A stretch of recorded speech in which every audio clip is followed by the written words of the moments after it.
With COVID cases shooting up across the country, the markets nosedived today. Here's a live look at the Dow, which is just about closing down 649 points there, basically erasing its gains for the month of October.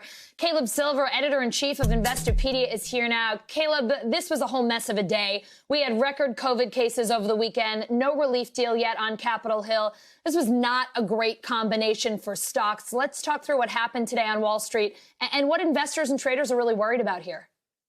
Well, your last segments have really told the story. These rise in COVID cases has everybody worried about another shutdown, another complete shutdown of the economy or a partial shutdown. And we're just coming out of it into some kind of a recovery here. So having that thought of a double dip recession or another lockdown that could crimp economic growth, that has really put the fear and volatility back into the stock market. Oh, yeah, there's an election in around 7+ days, and that's got people a little freaked out, too. But today's sell-off seemed very COVID related because the sectors that sold off were all recovery related. Disney, the travel stocks, the airline stocks, financials, energy stocks, all of those sectors that had been a part of this broad-based rally over the last 3 weeks, which was unusual for October, they all got sold off today. And as you mentioned, all of October's gains washed away in a sea of red. Yeah, you could see it, Caleb, when you woke up this morning and looked at the markets. Oh, yeah, there's the impact of what happened over the weekend. You mentioned it. We've got an election coming up in 8 days.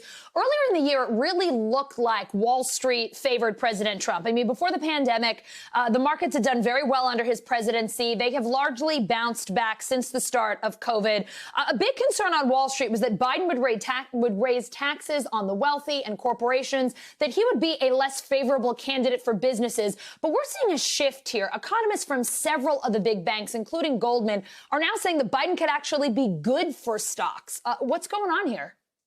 Well, they're assuming that if Biden gets elected and has the backing of the Senate and what we call a blue wave, there will be a lot of spending. That'll be stimulus spending, that'll be infrastructure spending, and that'll be spending on the green economy he's been talking about. So you'll get spending, just not in the same places or in the tax breaks you've got through the Trump administration. But right now, you've seen in the last few days, Allison, the narrowing of the gap between the Biden favorable stocks and the Trump favorable stocks tighten a little bit, as some polls have tightened in some places. And there's uncertainty that even if Biden is able to pull off a win, he will get the blue wave support from the Senate.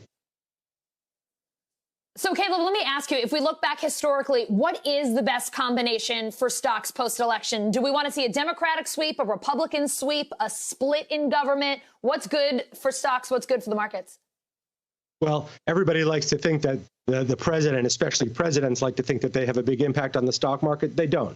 They need the backing of the Senate. They need the backing of Congress to get anything done. The best time to be president and the best returns have usually come after the biggest drawdown. So Obama had great performance in his first term. We were coming out of the great financial crisis. Reagan had pretty good performance. There was a lot of tax cuts in the 80s. We were coming out of a pretty big downturn in the 70s. It's about the era and the makeup of Congress and what they're able to do that really makes sense for investors, where they can actually see the growth, often to the horizon. Right now, that growth, no matter who gets elected next week or however long it takes, is going to be clouded by the fact that this pandemic is still here and it is going to hold back economic recovery in a broad-based way. That said, you could see that there have been sectors like cannabis, like green energy, like healthcare rallying as Biden's polls improved over the last few weeks. In the last few days, as I said, that's narrowed.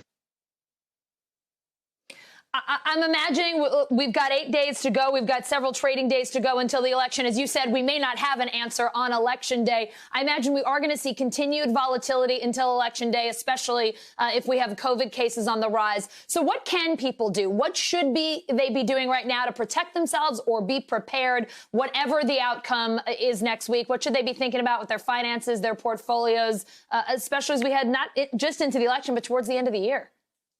So in terms of personal finances, the number one thing is, do you have ample savings? We used to say 3 to 6 months. Now we're saying more like 6 to 12 months because the future is super uncertain. So take care of that to make sure you have savings. If you can't or you don't have savings, you've got to find ways to tighten the budget so you can have money set aside, because there's going to be so many unpredictable factors in the next 2 weeks, in the next 6 months, in the next year. So you got to make sure that's tight.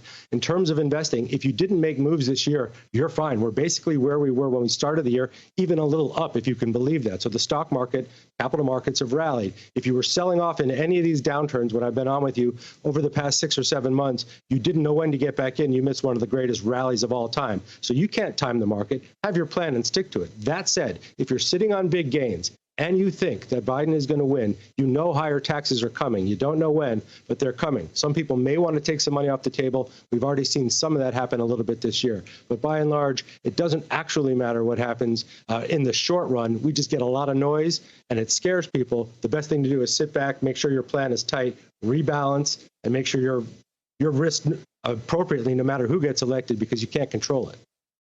Hey, NBC News viewers, thanks for checking out our YouTube channel. Subscribe by clicking on that button down here and click on any of the videos over here to watch the latest interviews, show highlights, and digital exclusives.